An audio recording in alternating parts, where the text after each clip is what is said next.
கூட்ட நெரிசலில் மயங்கியவர்களை ஏன் அரசு மருத்துவமனைக்கு கொண்டு சேர்த்தார்? இப்ப இந்த மேப்பை பாருங்க. இதுதான் வேலுசாமிபுரம். இங்கதான் கூட்டம் நடந்தது. இந்த கூட்டம் நடந்த இடத்துக்கு பக்கத்திலேயே அக்ஷயா ஹாஸ்பிட்டல் இருக்கு. இந்த ஹாஸ்பிட்டல்ல வெறும் 5 பேர் மட்டும் தான் சேர்த்திருக்காங்க. அவங்களும் உயிர் பிழைச்சிட்டாங்க. இதை தாண்டி பாருங்க, சம்பவம் நடந்த இடத்து பக்கத்திலேயே எத்தனை ஹாஸ்பிட்டல்ஸ் இருக்கு மட்டும் பாருங்க.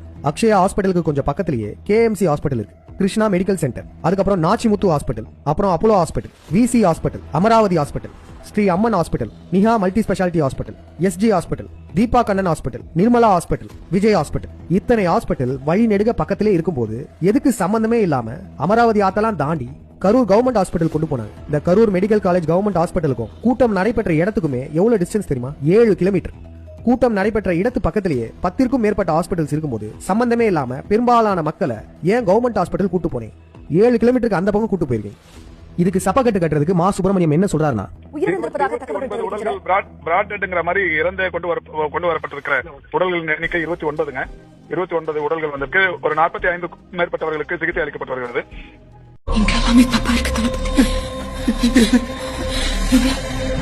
ஏமாத்திட்டாங்க.